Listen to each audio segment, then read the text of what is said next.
এটা হচ্ছে আমার বাগানের ডালিম, ভালোভাবে পরিষ্কার করে নিলাম। আর এটা অনেকেই দেখে চিনে গেছেন, এটাকে আমরা বউ খুদ বলি বা খুদ বলি।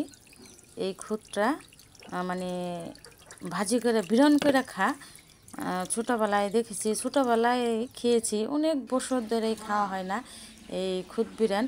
এই খুদ বিরান যে আমার মায়ের হাতে খেয়েছিলাম, মনে হয় যে মুখে লেগে আছে।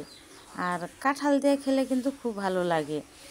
আর আমি ভালোভাবে এটা কিন্তু ধুয়ে নিয়েছি। আর এই খুদগুলা মধ্যে অনেক ময়লা থাকে, ময়লা থাকে মানে যে দানের এগুলা মানে কীরকম জানি একটা থাকে, ওইটা ভালোভাবে ধুইলেই দিতে হয়। তাই আমি ভালোভাবে ধুইছি, 2-3 বার করে দিচ্ছি। এখন এই যে পেঁয়াজ, জিরা সব মানে যা যা লাগে চাউল বিরান করতে সবগুলাই দিয়ে দিয়েছি। আর এটা কিন্তু আমি এইভাবে রান্না করতেছি, আমার মা খালা করে দেখছি এইভাবে রান্না করে না, ওরা করে অন্যরকমভাবে, ওইভাবেও করা যায় কিন্তু ওইভাবে করতে ভেজাল লাগে। এটা সোজা মানে একবারে সব কিছু তেল দিয়ে মানে একবারে সব কিছু করে নিলাম, কষিয়ে নিলাম।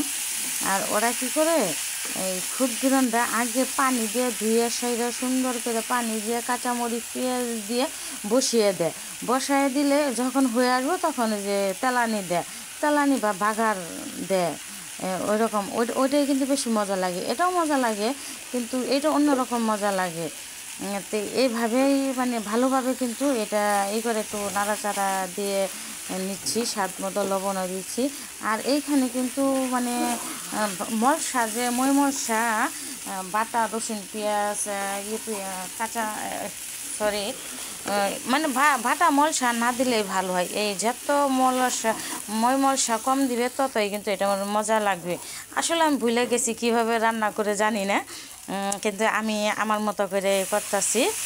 হালকা হালকা মনে আছে আমার মাকে দেখতাম এরকমভাবেও করতো, তো ওইভাবেই আমি করবার চেষ্টা করতেছি।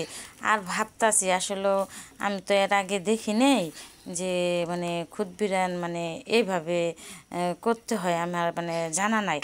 তবে আমার ইচ্ছা মতোই আমি করতেছি, এইভাবে করলে মনে হয় ভালো হবে এরকম। তো পানি দিয়ে দিলাম, আর একটু পানি দিয়ে দিলাম। ভালোই হয়েছিল, খুব মজাই হয়েছিল। কারণ এই খাওয়ার পরেই কিন্তু ভিডিওটা এটা দেওয়া হয়েছে।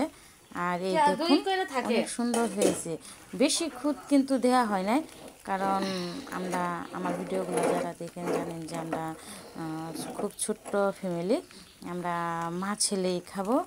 এই কারণে মানে এক পার কমবো, খুব অল্পই দিয়েছি। মানে যে পিন্দুটা আছে না, ছেলে যদি পিন্দুটাই না অত কোনো নাই, যদি না খা তাহলে নষ্ট হবে, এই কারণে খুব অল্প দিয়েছি। কিন্তু মানে করার পরে দিলাম, ছেলেরও দিলাম, আমিও খাইলাম, ছেলেও মজা করে খাইলো। কিন্তু সাথে কিন্তু ডিম ভাজি ছিল। ডিম ভাজি তো লাগবেই, এমনি তো আর খাওয়া যাবে না। কাঁঠাল হইলে ভালো হতো। এই দেখুন আমার মানে খাওয়ার জন্য, আমার ছেলের জন্য প্রস্তুতি